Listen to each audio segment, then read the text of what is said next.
Okay बेटा, अब देखिए जो हम टॉपिक करने जा रहे हैं, हमने लास्ट लेक्चर में पढ़ा हाइड्रोजन बॉन्डिंग और अब पढ़ेंगे हम हाइड्रोजन बॉन्डिंग की टाइप, जो कि बहुत इंपॉर्टेंट क्वेश्चन बनते हैं इसके ऊपर और बहुत ही इंपॉर्टेंट टॉपिक भी है। तो टाइप ऑफ हाइड्रोजन बॉन्डिंग शुरू करने से पहले हम एक बार कुछ रिवाइज कर लेते हैं, जिसे हम कहते हैं सम इंपॉर्टेंट कंपाउंड, जो मैंने आपको इस चैप्टर में करवाए थे। तो जैसे मैंने आपको बताया था, ये बेंजीन है, C6H6 होता है। बेंजीन के ऊपर OH लगा दें तो इसे हम कहते हैं फिनोल। और फिनोल की सेकंड पोजीशन पे NO2 लगा दो, नाइट्रो, तो ऑर्थो नाइट्रोफिनोल कहते हैं। इसी तरह से फिनोल की फोर्थ पोजीशन पे NO2 लगा दो, पैरा नाइट्रो, थर्ड पे लगा दोगे तो मेटा नाइट्रोफिनोल बन जाएगा। तो ये मैंने आपको पहले भी याद करवाया है, तो मैं इसका यूज करने वाला हूँ, इसलिए मैंने यहाँ पे इसको दिखाया, क्योंकि हमें इसकी जरूरत पड़ने वाली है। तो अब हम बात करेंगे टाइप्स ऑफ हाइड्रोजन बॉन्डिंग की। तो हाइड्रोजन बॉन्डिंग दो तरह की है, intermolecular hydrogen bonding and intramolecular hydrogen bonding. So ये आप जरा लिख लीजिए अपनी कॉपी में कि हाइड्रोजन बॉन्डिंग दो तरह की है, इंटरमॉलिक्यूलर एंड इंट्रामॉलिक्यूलर। अब हम इसको वन बाय वन डिस्कस करते हैं। तो हम सबसे पहले डिस्कस करेंगे इंटरमॉलिक्यूलर हाइड्रोजन बॉन्डिंग।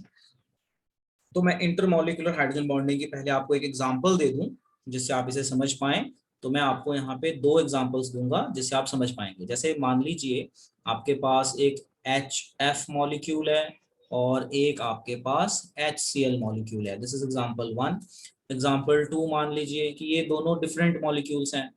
ठीक है, अब मान लो आपके पास एक HF है और दूसरा भी HF है, तो ये भी डिफरेंट मॉलिक्यूल है but are of same type. ये भी डिफरेंट मॉलिक्यूल है बट ऑफ डिफरेंट, ये मॉलिक्यूल्स मतलब ये कंपाउंड ही अलग अलग हो गए। ये मॉलिक्यूल है सेम कंपाउंड के, ऐसे आप समझ लीजिए। तो अब क्या होता है, अब आप यहाँ पे अगर हाइड्रोजन बॉन्डिंग का कंसेप्ट लगाएंगे तो अब आपको ये समझ में आ जाएगा हाइड्रोजन बॉन्डिंग के नेगेटिव पॉजिटिव। तो इंटरमॉलिक्यूलर क्या होता है, जब दो डिफरेंट मॉलिक्यूल्स में हाइड्रोजन बॉन्डिंग हो। सो देखिए, चेक कीजिए। अब इस क्लोरीन का चार्ज नेगेटिव, इस हाइड्रोजन का चार्ज पॉजिटिव, फ्लोरीन का चार्ज नेगेटिव, इसका पॉजिटिव, क्योंकि ये इलेक्ट्रोनेगेटिव है। अब इसके बीच में एक एडिशनल बॉन्ड बन गया बिकॉज ऑफ डिफरेंट चार्ज। यहाँ पे भी ऐसा ही होने वाला है, यहाँ पे भी ऐसा ही होने वाला है। इसको कंफ्यूज ना हो जाना, कंसेप्ट सेम है। यहाँ पे भी एक एडिशनल बॉन्ड बन गया। ठीक है जी। तो इसे हम कहते हैं इंटरमॉलिक्यूलर हाइड्रोजन बॉन्डिंग। तो जो मैं पीछे हाइड्रोजन बॉन्डिंग समझा रहा था, वो बेसिकली जो मैं एग्जांपल ले रहा था वो इंटरमॉलिक्यूलर है। इंट्रा क्या होगा, उसके लिए हमें ये कंपाउंड यूज करना पड़ेगा जो मैंने यहाँ पे समझाया। अभी थोड़ी देर में हम पहुंचेंगे यहाँ पे धीरे धीरे। देखिए डेफिनेशन पढ़ता हूँ, समझिए। It is form between two different molecules. तो HF और HCl डिफरेंट मॉलिक्यूल है। HF भी डिफरेंट मॉलिक्यूल है। वो अलग बात है कि सेम टाइप है, ये डिफरेंट टाइप के मॉलिक्यूल है। ये भी डिफरेंट है ऑफ सेम टाइप। ये भी डिफरेंट मॉलिक्यूल है ऑफ डिफरेंट टाइप। ठीक है जी, HF एंड HCl है तो अलग अलग ना, ऐसे समझो। So it is form between two different molecules of same और डिफरेंट कंपाउंड। आ गया समझ में? देखो, it is formed between two different molecules of same or different compounds. For example, hydrogen bond in case of HF molecule, alcohol molecule, water molecule। तो मैंने alcohol water अभी नहीं दिखाया, अभी आपको मैंने सिंपल ही दिखाया है। तो कोई आपसे पूछे कि what is intermolecular hydrogen bonding, तो आप सिंपल बताइए, it is the hydrogen bond between two different molecules. बस, two different molecules of same type और डिफरेंट टाइप ऑफ कंपाउंड्स। ठीक है जी। तो ये आपकी एग्जांपल हो गई हाइड्रोजन बॉन्डिंग की, जिसे हम कहते हैं इंटरमॉलिक्यूलर हाइड्रोजन बॉन्डिंग। अब हम थोड़ा इसको बेंजीन की फॉर्म में समझ लेते हैं। सो देखिए जरा बेंजीन की फॉर्म में कैसे होगा। तो मैं यहाँ पे एग्जांपल लूंगा पैरा नाइट्रोफिनोल की, समझना जरा ध्यान से। थोड़ा सा ना बस इसकी स्ट्रक्चर सी थोड़ी मुश्किल होती है, बाकी कंसेप्ट समझ में आ गया तो कुछ नहीं है। ये हो गया हमारा फिनोल, और अगर मैं यहाँ पे NO2 लगा दूं तो ये क्या बन गया बच्चों, क्या बन गया ये? ऑर्थो, पैरानाइट्रोफिन। हाँ पैरानाइट्रोफिनोल, यस यस राइट, पैरानाइट्रोफिनोल। अब इसी फिनोल को एक बार मैं दोबारा ड्रॉ करता हूँ। ये देखो, अब ये दो डिफरेंट मॉलिक्यूल हो गए या सेम मॉलिक्यूल हो गए, ये बताओ। Different molecule of same type हो जाएंगे। समझ में आ रहा है ना? Different molecule of same type. अब ये वाला जो H है ना, चाहे इधर बना दो चाहे इधर बना दो, कोई फर्क नहीं है यहाँ पे। अब यहाँ पे देखो होगा क्या, ये ऑक्सीजन है, ये हाइड्रोजन है। अब ये होगा नेगेटिव, ये होगा पॉजिटिव, तो इसके बीच में एक एडिशनल इंटरेक्शन बन गई। इस हाइड्रोजन बॉन्ड को कौन सा हाइड्रोजन बॉन्ड बोलेंगे, कौन सा बोलेंगे, इंटर हाइड्रोजन बॉन्डिंग। समझ में आ गया, समझ में आ गया। देखो ये मॉलिक्यूल, देखो ये अलग मॉलिक्यूल है, ये अलग मॉलिक्यूल है ऑफ डिफरेंट कंपाउंड, ये भी अलग है ऑफ सेम कंपाउंड। तो इसका ले ले इलेक्ट्रोनेगेटिव और हाइड्रोजन में जो बॉन्डिंग हो रही थी इंटरमॉलिक्यूलर। अब मैंने आपको इसी तरह से बेंजीन में दिखा दिया करके कि ये एक मॉलिक्यूल है, ये एक मॉलिक्यूल है। क्या नाम है इस मॉलिक्यूल का, ऑर्थो अपना सॉरी पैरा नाइट्रो फिनोल। तो पैरा नाइट्रोफिनोल में एक अलग मॉलिक्यूल है, दूसरा मॉलिक्यूल, इनके बीच में हाइड्रोजन बॉन्डिंग बन गई, तो इस हाइड्रोजन बॉन्डिंग का नाम दे दिया हमने inter hydrogen bonding. Yes sir. अब देखिए हमें ये समझ में आ गया inter molecular hydrogen bonding. Inter molecular hydrogen bonding means दो डिफरेंट मॉलिक्यूल में, जैसे मान लो दो डिफरेंट स्कूल में क्विज करा लो तो उसे हम इंटर क्विज कहते हैं। अच्छा, दो सेम स्कूल के सेम क्लासेस में क्विज करा लो, जैसे मान लो +1 +2 के बच्चे हैं सेम स्कूल में, उनका क्विज कराओ तो उसको कहते हैं इंट्रा। तो दो डिफरेंट स्कूल्स के बच्चों में कंपटीशन करा दो तो इंटर मॉलिक्यूल, तो दो डिफरेंट मॉलिक्यूल, दो डिफरेंट मॉलिक्यूल, दो डिफरेंट। अब आ जाओ इंट्रा। तो इंट्रा मतलब आपने इंट्रा क्विज सुना होगा, इंट्रा क्विज मतलब विद इन द स्कूल, कि मान लो +1 के दो सेक्शन है उनकी आपस में ही क्विज करवा दी, that is called intra, within same school. चलो तो अब हम इंट्रा मॉलिक्यूलर हाइड्रोजन बॉन्डिंग समझते हैं और इसकी एग्जांपल भी बहुत अच्छी है, उसको समझते हैं। पहले हम एग्जांपल समझ लेते हैं, बाद में हम यहाँ से डेफिनेशन पढ़ेंगे तो हमें समझ में आ जाएगा। डेफिनेशन यहाँ लिखी हुई है हमने। सो डेफिनेशन को करने से पहले हम डायग्रामेटिकली इसको समझ लेते हैं। देखो अभी मैं थोड़ी देर पहले आपको ऑर्थो नाइट्रोफिनोल पढ़ा के आया था। सो देखो जी अब यहाँ पे हम बनाते हैं ऑर्थो नाइट्रोफिनोल। लो जी, थोड़ी बड़ी स्ट्रक्चर बनाएंगे ताकि आपको और अच्छे से समझ में आए हम क्या क्या रहे हैं। देखिए जी, ये हो गया हमारा बेंजीन, और ये बेंजीन का हो गया हमारा OH, और बेंजीन पे NO डबल बॉन्ड O, इसे हम कौन सा मॉलिक्यूल कहते हैं, कौन सा मॉलिक्यूल कहते हैं, ऑर्थो ऑर्थो नाइट्रोफिनोल। नाइट्रोफिनोल। ठीक है। अब ऑर्थो नाइट्रोफिनोल में क्या होता है कि इसको किसी और मॉलिक्यूल की जरूरत नहीं है हाइड्रोजन बॉन्डिंग में। ये रहा इसका हाइड्रोजन और ये रहा इसका ऑक्सीजन, तो ये with in the same molecule he hydrogen bonding बना लेते हैं, with in the same molecule. ठीक है। जैसे देखो ये मान लो एक स्टूडेंट है, ये मान लो एक स्टूडेंट है, ये मान लो एक स्टूडेंट है, हमने बोला हाथ जोड़ के एक चेन बना लो, तो हाथ जोड़ के चेन बना ली, तो ये कौन सी बॉन्डिंग हो गई, अलग अलग स्टूडेंट है ना, ये कौन सी हो गई, इंटर। कौन सी बॉन्डिंग हो गई, इंटर। अब हमने एक स्टूडेंट है, हमने बोला आप अपने हाथ से अपना हाथ पकड़ लो, तो ये खुद का ही हाथ गोल हो गया, ये कौन सी बॉन्डिंग हो गई, इंट्रा। समझ में आ रहा है फर्क, समझ में आ रहा है मैं क्या बता रहा हूँ, कि अलग अलग यस सर। स्टूडेंट हैं, हमने बोला आप हाथ पकड़ के चेन बनाओ, तो चेन बनाओ तो अलग अलग स्टूडेंट है, तो ये इंटर हाइड्रोजन बॉन्डिंग, यानी अभी तक जो हम पढ़ रहे थे ऐसा ही हो रहा था, चेन बन रही थी, एक आगे जुड़ रहा था, एक आगे जुड़ रहा था, ये देखो चेन बन रही है, इसके आगे बनाओगे तो चेन बन जाएगी, इसके आगे बना लो और मॉलिक्यूल डाल दो चेन बन जाएगी।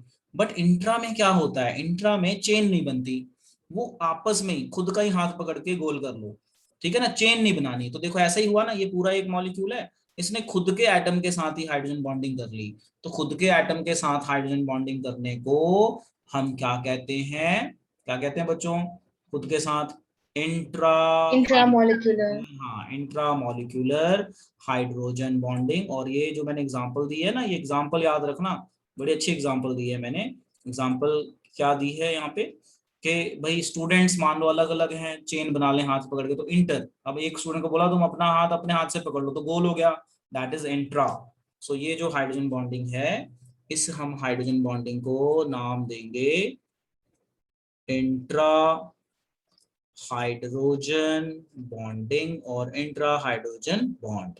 लो जी अब इसकी थ्योरी पढ़ते हैं। देखिए, it is formed between hydrogen atom is in between the two highly electronegative atom present within the same molecule, यानी दो डिफरेंट मॉलिक्यूल नहीं होंगे, एक ही मॉलिक्यूल के अंदर। For example orthonitrophenol, the hydrogen bond is in between two oxygen atom. सोलो जी check करो, ये रहा ऑक्सीजन एटम एक, और एक ऑक्सीजन एटम ये रहा, इन दोनों के बीच में आ गई ये हाइड्रोजन बॉन्डिंग, जो एक्चुअल में बॉन्ड नहीं था बट डॉटेड में हमने दिखा दिया, दो हाइड्रोजन ऑक्सीजन एटम्स के बीच में। सो क्या डेफिनेशन बनी इंट्रा हाइड्रोजन बॉन्डिंग की, फिर से देखिए, it is formed between hydrogen atom in between two highly electronegative atom present within the same molecule, for example orthonitrophenol, जो मैंने अभी अभी आपको सिखाया। चलिए नोट कर लीजिए इसको, इसके ऊपर। तो हमने टाइप सीख ली, ये सारा सीख लिया, अब कुछ क्वेश्चंस हैं वो सीख लेते हैं। तो हाइड्रोजन बॉन्डिंग से रिलेटेड क्वेश्चन है। तो एक चीज याद रखना, जहां जहां पे हाइड्रोजन बॉन्डिंग बनती है ना, इंटरमॉलिक्यूलर हाइड्रोजन बॉन्डिंग बनती है, उनका बॉइलिंग पॉइंट ये बढ़ जाता है क्योंकि एडिशनल बॉन्ड बन जाता है। तो इसमें एक क्वेश्चन और करवाता हूँ कि why acetic acid exist as dimer. बहुत इंपॉर्टेंट क्वेश्चन है। अब इसमें ना कुछ ऐसे नाम आ रहे हैं, तो ये नाम आपने कभी सुने नहीं है, तो जैसे मैं बता रहा हूँ समझा रहा हूँ तो आपको वो याद हो जाएंगे धीरे धीरे। तो क्वेश्चन बनता है acetic acid exist as dimer, acetic acid exist as dimer why. ठीक है, पहले तो ये क्वेश्चन है। तो पहले मैं यहाँ पे आपको डाइमर का मतलब बताऊं तभी मैं आंसर समझा पाऊंगा कि डाइमर का मतलब क्या है, समझो। और एसिटिक एसिड का मतलब क्या है। सो देखो एसिटिक एसिड क्या होता है, CH3COOH। इस मॉलिक्यूल को हम नाम देते हैं एसिटिक एसिड, और इसका एक्वस फॉर्म विनेगर होता है, और इसको हम नाम देते हैं इथेनोइक एसिड। पहले तो ये याद कर लेना, क्योंकि ये ऐसे जो कंपाउंड है ना हमें याद करने पड़ते हैं कि CH3COOH एसिटिक एसिड है और इथेनोइक एसिड है।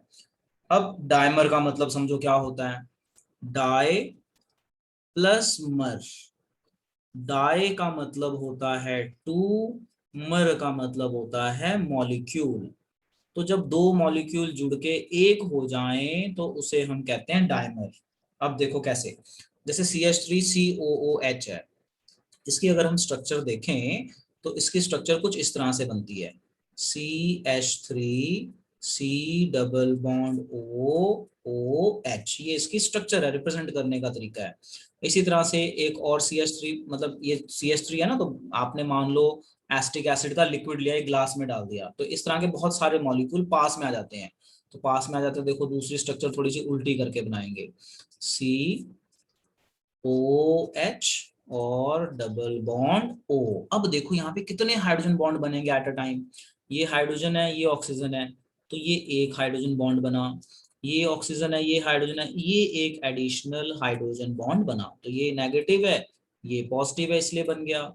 ये पॉजिटिव है और ये नेगेटिव है। अब ये कई बच्चे स्ट्रक्चर देख के डर गए होंगे, तो डरना नहीं है, ये मैंने समझाया ऐसा समझ लो। तो अब देखो ये दो मॉलिक्यूल थे अलग अलग, देखो मैं मार्क करता हूँ समझना। ये एक मॉलिक्यूल है ना, ये एक मॉलिक्यूल है, और ये एक मॉलिक्यूल है, दो अलग मॉलिक्यूल। तो देखो डेफिनेशन, डाइमर दो मॉलिक्यूल, टू मॉलिक्यूल जुड़ के एक हो जाए, तो अब ये दोनों जुड़ के एक हो गए ना। अब ये पूरा कंबाइन हो गया, कंबाइन होके ये एक हो गया, वन मॉलिक्यूल बन गया, वन मॉलिक्यूल। तो अब क्वेश्चन आ जाता है कि acetic acid exist as dimer, why? Because of hydrogen bonding between them, because of hydrogen bonding between them.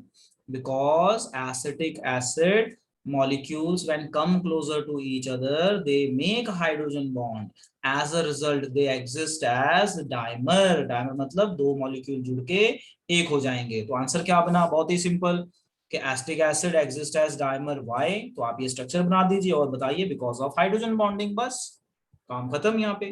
तो देखो कितना कंसेप्ट इजी हो गया। अच्छा अगर क्वेश्चन आ जाए भी एसिटिक एसिड का बॉइलिंग पॉइंट क्यों बढ़ जाता है, तो एसिटिक एसिड का बॉइलिंग पॉइंट इसलिए बढ़ जाता है क्योंकि इसके मॉलिक्यूल आपस में हाइड्रोजन बॉन्ड बना लेते हैं। तो जब हम हीट करते हैं तो पहले ये बॉन्ड टूटता है फिर जाके बॉयल होता है, तो इसको टूटने में थोड़ा टाइम लगता है, तो इसलिए इसकी जो बॉइलिंग पॉइंट है ज्यादा हो जाएगी। तो ऐसा भी क्वेश्चन बन जाता है।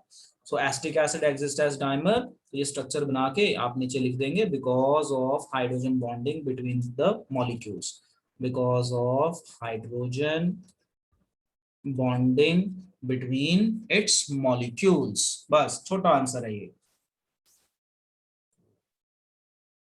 हाँ जी बेटा, अब हाइड्रोजन बॉन्डिंग का मैंने एक लास्ट क्वेश्चन करवाना है, वो भी कर लेते हैं। सो देखिए, ये है हमारा अबाउट वाटर। तो वाटर को बताने से पहले मैं आपको वाटर मॉलिक्यूल्स दिखा देता हूँ, ठीक है जी। मान लीजिए हम यहाँ पे बात करते हैं हाइड्रोजन बॉन्डिंग इन वाटर, ठीक है। ये बात करने जा रहे हैं। मान लीजिए आपके पास एक कंटेनर है और इस कंटेनर में बहुत पानी है, बहुत पानी है ना। अब ये तो हमें तो ऐसे दिखता है, बट केमिस्ट्री की टर्म में बात करें, स्ट्रक्चर की टर्म में, तो एक्चुअल में वाटर मॉलिक्यूल की ये स्ट्रक्चर है। एक्चुअल में ये स्ट्रक्चर है। तो एक्चुअल में ये स्ट्रक्चर है, तो बहुत सारे वाटर मॉलिक्यूल होंगे पास में, ठीक है ना, समझ रहे हो ना। बहुत सारे वाटर मॉलिक्यूल होंगे पास में। अब ये बहुत सारे जब वाटर मॉलिक्यूल आएंगे पास में, तो ये क्या कर सकते हैं, देखो इसका हाइड्रोजन इसका ऑक्सीजन क्या बनाएगा, एक हाइड्रोजन बॉन्डिंग बना सकते हैं।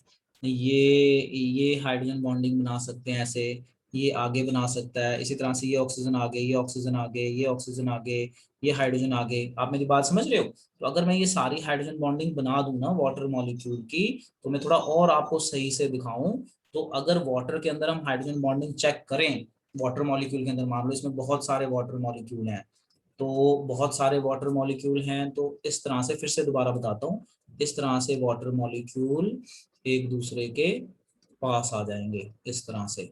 समझते जाओ, मैं यहाँ बनाता हूँ, समझते जाओ। इस तरह से वाटर मॉलिक्यूल एक दूसरे के पास आ जाएंगे, और एक दूसरे के पास आएंगे तो ये इस तरह से हाइड्रोजन बॉन्डिंग बनाएंगे, इस तरह से हाइड्रोजन बॉन्डिंग बनाएंगे, आगे आगे पूरा 3D सोचो, पूरा आगे आगे इस तरह से हाइड्रोजन बॉन्डिंग बनाएंगे। इसे हम कहते हैं केज स्ट्रक्चर। क्या कहते हैं, केज स्ट्रक्चर। और इसको थोड़ा अच्छे से दिखाएं तो ये कुछ इस तरह से दिखेगा, इस तरह से।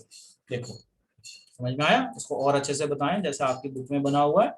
तो ये इस तरह से दिखेगा, और ये स्ट्रक्चर हम यहाँ पेस्ट कर दें, तो आप देखिए यहाँ पे कुछ, अब कुछ समझ पा रहे हैं मैं क्या कह रहा हूँ, समझ पा रहे हैं बेटा। देखिए इस डायग्राम से Yes, sir. आइडिया लग गया कि अगर मैं ये स्ट्रक्चर दिखाऊं तो ये एक्चुअल में इस तरह से ये स्ट्रक्चर बनेगी। और यहाँ पे मैं आपको क्या दिखाना चाहता हूँ, मैं कह रहा हूँ कि जो मैं हाइड्रोजन बॉन्डिंग आपको पढ़ा रहा हूँ, ये वाटर में भी ऐसे ही एग्जिस्ट करती है। और ये जो मैंने स्ट्रक्चर बनाई है, इस स्ट्रक्चर में देखो आप ध्यान से, एक वाटर मॉलिक्यूल कितने हाइड्रोजन बॉन्ड बना रहा है, देखो ये एक वाटर मॉलिक्यूल है, मैं एक सर्कल करता हूँ समझिए। एक वाटर मॉलिक्यूल कितने हाइड्रोजन बॉन्ड बनाएगा, देखो मैं ब्लैक से सर्कल करता हूँ, ये एक वाटर मॉलिक्यूल है, सॉरी ब्लैक नहीं, ब्लैक से, ये एक वाटर मॉलिक्यूल है, चेक करो कितने हाइड्रोजन बॉन्ड बना रहा है, एक, दो, ये आगे बनाएगा तीन, ये आगे बनाएगा चार। तो एक वाटर मॉलिक्यूल, अगर आप स्ट्रक्चर देखें पूरा लंबी सी स्ट्रक्चर सोचे जैसे यहाँ पे है, तो एक वाटर मॉलिक्यूल ये है ना, एक वाटर मॉलिक्यूल कितने हाइड्रोजन बॉन्ड बना रहा है, एक, दो, तीन, और जैसे यहाँ पे मैंने दिखाए हैं, तो हमें टोटल यहाँ पे चार, एक, दो, तीन, चार, हमें चार हाइड्रोजन बॉन्ड दिखेंगे। तो अब ये जो स्ट्रक्चर है ना, इसको मैं यहाँ से डिलीट कर देता हूँ, कंफ्यूज हो जाओगे। ये जो मेरी बनाई हुई स्ट्रक्चर है, आप इसी को ध्यान रखें, ठीक है जी। ये अभी समझ में आ गया, हाइड्रोजन बॉन्डिंग इन वाटर। तो क्या होता है जब आप वाटर को आइस में कन्वर्ट करते हो, मान लो आपने वाटर लिया और उसको आपने फ्रिज में रख के आइस बनाने की कोशिश की, तो जब आप आइस बनाने की कोशिश करते हो ना, तो ये जो वाटर मॉलिक्यूल हैं इस तरह से पास में आ जाते हैं, चार चार के फॉर्म में पास में आ जाते हैं, चार बॉन्ड बना रहे हैं, एक वाटर मॉलिक्यूल पास में आ जाएंगे। और आपको पता है वाटर के अंदर भी एयर होती है, तो जब ये सॉलिड बनने की कोशिश करता है ना, तो जो ये केज लाइक स्ट्रक्चर है ना, इसमें एयर ट्रैप हो जाती है, एयर ट्रैप होने से इसका वेट हो जाता है light, and hence water flow, अपना आइस फ्लोट्स ऑन वाटर। तो अगर कभी ऐसा क्वेश्चन आ जाए कि why ice floats on water, तो आप बताइए कि जो वाटर है उसकी ये स्ट्रक्चर है। अगर हम इस स्ट्रक्चर को ध्यान से देखें, तो एक वाटर चार हाइड्रोजन बॉन्ड बना रहा है, और ये केज जैसी स्ट्रक्चर है, और हमें पता है वाटर के अंदर एयर भी डिसॉल्व होती है। तो जब हम इसको सॉलिड फॉर्म में कन्वर्ट करते हैं फ्रिज में रख के, तो जो केज लाइक स्ट्रक्चर में हवा फंस जाती है, हवा फंसने से वाटर की, जब आइस बनेगा तो डेंसिटी कम हो जाएगी, तो इसलिए हम आइस क्यूब को जब वाटर में रखते हैं तो इट स्टार्ट्स फ्लोटिंग। आई बात समझ में। चलो, ड्रॉ करने में दिक्कत आ रही है ना, तो इसकी स्क्रीनशॉट ले लीजिए बेटा, स्क्रीनशॉट लेके फिर आप बाद में ड्रॉ कर लीजिए, क्योंकि इसके लिए थोड़ी प्रैक्टिस चाहिए होती है। मैंने तो इतनी जल्दी बना दी क्योंकि मैंने प्रैक्टिस की हुई है। आपको थोड़ा टाइम लगेगा, सो जैसे थोड़ा टाइम लगेगा, तो जैसे जैसे प्रैक्टिस करेंगे तो बहुत आराम से आप इसको कर पाएंगे। चलिए, तो यहाँ पे हमारा ये खत्म होता है। अब यहाँ पे एक दो चीजें पढ़ाता हूँ, पढ़िए। हाइड्रोजन बॉन्डिंग इन आइस, तो जैसे आपको वाटर बताया, तो वाटर से ही तो आइस बनता है, बस क्या होगा, वाटर में ये बॉन्ड थोड़े वीक होंगे, आइस में सॉलिड हो जाएगा तो ये बॉन्ड स्ट्रांग हो जाते हैं, बस इतना फर्क है। क्या ऑब्जर्वेशन आएगी, hydrogen bonding in ice, each water molecule is hydrogen bonded to 4 others in tetrahedral form. तो अब अगर आप ये देखो ना, तो ये 2D है, हमने पेपर पे जब ड्रॉ किया तो ये 2D स्ट्रक्चर है, इसका 3D स्ट्रक्चर देखोगे तो देखो ऐसा होता है, ये 3D, ये वाटर मॉलिक्यूल है, ऐसे समझो, H2O होता है ना वाटर मॉलिक्यूल, H2O, देखो यहाँ पे ऐसे समझो, जो हमारा वाटर मॉलिक्यूल होता है इस तरह से हम इसको बैंड फॉर्म में दिखाते हैं, ठीक है जी। तो ये ऑक्सीजन, ये हाइड्रोजन, ये हाइड्रोजन, अब देखो टेट्राहेड्रल शेप में है ना, 2 लोन पेयर होते हैं, तो ये V शेप हो गया और ये लोन पेयर तो यूज हो नहीं रहे, तो ये हाइड्रोजन बॉन्ड बना रहा है, हाइड्रोजन बॉन्ड बना रहा है, तो ये 3D स्ट्रक्चर बनाई है। अभी समझ में आ गया, देखो 1 2 3 4, तो ये एक वाटर मॉलिक्यूल 3D फॉर्म में देखें तो 4 बॉन्ड बना रहा है। Ice has diamond like structure, इस स्ट्रक्चर को डायमंड लाइक स्ट्रक्चर कहते हैं। Volume is larger than liquid making it, ठीक है। सो आइस का जो वॉल्यूम है वो ज्यादा होता है लिक्विड से, क्योंकि बीच में एयर ट्रैप हो जाती है। When ice melts, the structure collapse, जैसे आइस मेल्ट होता है तो ये जो स्ट्रक्चर्स हैं, जो ये केज वाली स्ट्रक्चर्स हैं, ये टूट जाती हैं और इनके बीच में आपका लिक्विड भरना शुरू हो जाता है।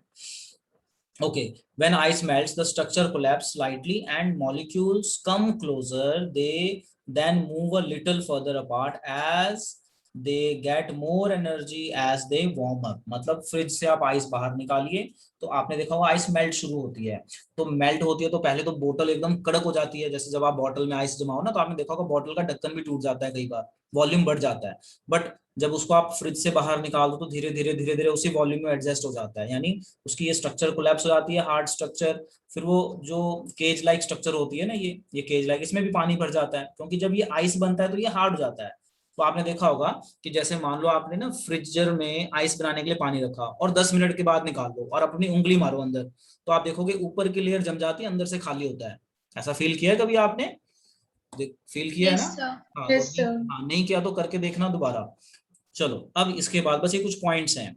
सो that is why water has maximum density at 4 degree Celsius and ice floats. तो मैंने आपको बताया why ice floats on water, because ice structure has cage like structure, this cage like structure trap air, as a result density decreases, hence it floats. और जब ये melt करता है, जब हम आइस को फ्रिज से बाहर निकालते हैं तो ये मेल्ट करता है, तो जब ये मेल्ट करेगा तो जो लिक्विड है वो इस केज लाइक स्ट्रक्चर में जाना शुरू हो जाता है, तो 4 डिग्री तक ऐसा होता है। 4 डिग्री बाद तो ये केज लाइक स्ट्रक्चर खत्म ही हो जाती है, तो फिर उसका जो है आपका वॉल्यूम उस उतना ही हो जाता है जितना पहले था। तो ये 2 ऑब्जर्वेशन देखी गई हैं आइस के साथ, कि why ice floats on water and water has maximum density at 4 degree Celsius. Fridge से बाहर निकालोगे तो वो मेल्ट होकर उन स्ट्रक्चर्स के अंदर जाना शुरू हो जाएगा, और ये 3D है। तो ये बेटा आपने कॉपी में नहीं लिखना, ये आपके एडिशनल नॉलेज के लिए बताया था। आपका मेन क्वेश्चन यही बनता है जो मैंने यहाँ पे बनाया है, कि हाइड्रोजन बॉन्डिंग इन वाटर, और ये आपके आइस का स्ट्रक्चर हो गया कि वाटर के अंदर हाइड्रोजन बॉन्डिंग होगी। तो आइस जब आप इसको बनाएंगे तो आइस में इस तरह से ये केज लाइक स्ट्रक्चर बनाएगा, इस केज लाइक स्ट्रक्चर में एयर ट्रैप हो जाएगी, फिर ये लाइट वेट हो जाएगा, hence it floats on water. जब आप आइस को फ्रिज से बाहर निकालोगे तो आइस मेल्ट करेगी, तो 4 डिग्री तक क्या होगा कि आइस मेल्ट करके स्केज लाइक स्ट्रक्चर्स में फिल होती जाएगी और डेंसिटी बढ़ जाएगी। बस इतना ही आपने ध्यान रखना है। तो एक ही मेन क्वेश्चन बनता है यहाँ पे कि why ice floats on water, और हाइड्रोजन बॉन्डिंग में वाटर के कितने हाइड्रोजन बॉन्ड बनते हैं? 4। बस तो यहाँ पे हमारा हाइड्रोजन बॉन्डिंग का कंसेप्ट खत्म।